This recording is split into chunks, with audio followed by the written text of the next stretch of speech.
Hello everyone, how are you? This is the second video in a series of videos that I'm doing on the subject of why I left the church. So I encourage you to watch the first video if you haven't done so already. This is the second in my series, and I'm on the subject this evening of hell. Now before I get started, and I did this in my first video as well, I want to just make some things clear from the outset so you know where I'm coming from.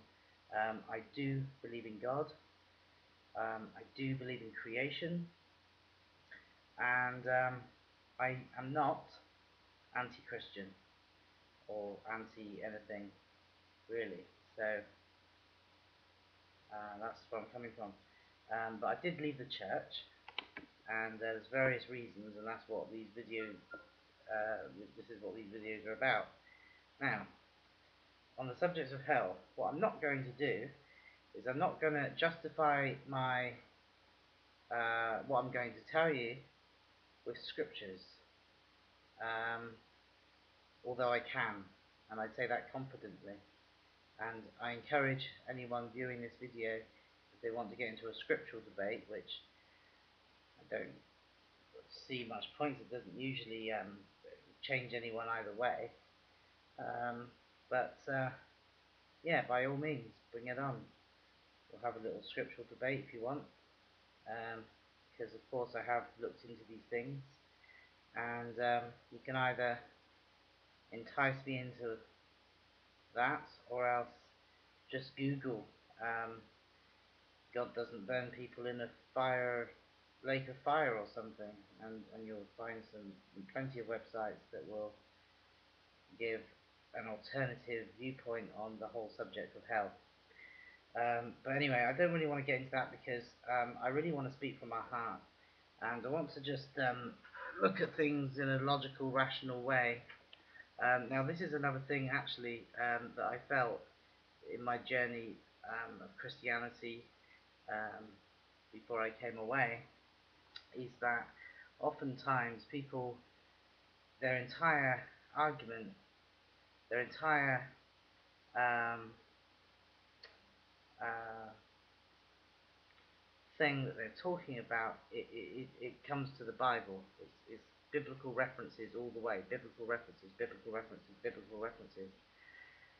And then I'm thinking, well, you know, if they're kind of like in an evangelistic mode, then okay, well these biblical references is all very well when talking, you know, when preaching to the choir, but if you were talking to someone who perhaps didn't know of the Bible's authenticity, or didn't believe that the Bible's authentic, or didn't know anything that could substantiate the credibility of the Bible, then what's the point in using biblical references? You know, shouldn't we talk first, before we talk about what the Bible says, should we not talk about the Bible's journey and how it came to be and how it stood the test of time, etc., etc. But anyway, we digress. So, on the subject of hell, this is my thoughts on hell. Now, Christians would have you believe, most of them, I must drop that in here because not all of them, there are some Christians who have an alternative view on this, but Christians would have you believe that if you're not a Christian, right, if you're not a Christian, because it's not if you're not good, because good people, bad people makes no difference in the Christian religion, right? There's no such thing as a good person or a bad person, because this is what they believe, that in hell there's good people and there's bad people. Makes no difference, right? It's non-Christians that go to hell, right? And when I talk of hell, I'm talking about a fire, a lake of fire where you don't die, but for eternity you're burning, right? If you're not a Christian, that's where you go. Okay. So does that mean then that really evil people, like murderers, paedophiles, um,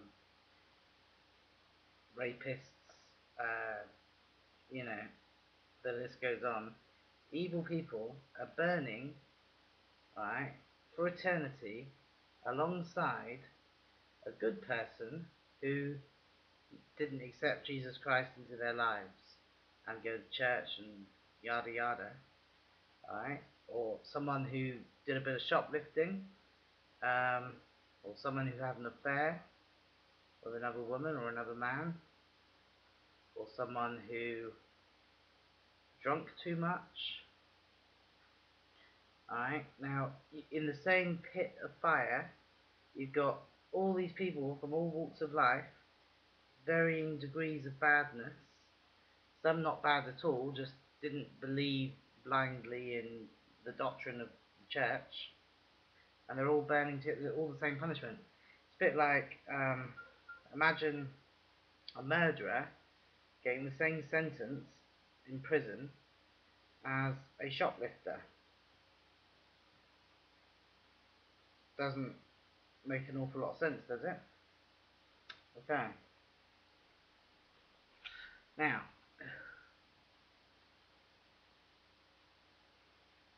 that's pretty much it. I cannot wrap my head around that. Does it make sense to anyone out there? Does anyone out there, can they look me in the eye and tell me with complete conviction that someone who does not submit and bow down to the whole Christian ideology and accept Jesus into their hearts and confess with their mouths and believe in their hearts, as the terminology goes, that they're going to burn in a lake of fire forever and ever and ever and ever with no way out, and it's complete torture, because they're very descript about this kind of destiny, this eternal destiny of torment and damnation. It's very to paint a real grim picture. It's a very graphic picture that is painted of this eternal destiny of, you know, being burned and not being able to die and just being burned forever and ever and ever. Now, what what kind of God would allow that to happen to anyone? Does does anyone deserve that? However bad. I mean, if you've lived a completely evil life, evil every day of your life, that you live for 70, 80 years, the average lifespan, 70, 80 years, alright, evil every day, does eternity, a punishment that lasts for eternity, does that not seem even then a little unjust? You know? And here's the other thing as well, alright? And this is a biggie. This is a biggie. Alright? Because I've said enough on this on that note. Because it just doesn't ring true to me. I'm sure it doesn't ring true to a lot of people. Okay? But here's the other thing. There are Christians out there that believe this, that they do believe that people will burn in hell. Right? Now, does that mean, right, that the people that they mingle with and associate with on a day-to-day basis who aren't Christian, their next door neighbour, their work colleagues, even their own sons and daughters, and you know, aunties and uncles and various family members who are not quote unquote saved, right? Why are they not weeping and begging these people to become saved? Because, you know, I mean, they just like carry on, maybe mention it once or twice, but really they just like, I mean, if you knew that someone was going to go through that, would you not be like pleading with them every day no matter what they thought of you? You know? Well, no, they don't. Every waking hour they should be pleading with the lost, with the unsaved. Please get saved because this is what's going to happen with you. But they don't. Okay? So that tells me that deep down in the very deep down in the very sort of deepest subconscious part of them, maybe they don't really believe it because it just like doesn't make sense, does it? And that's it on the subject of hell. Thank you.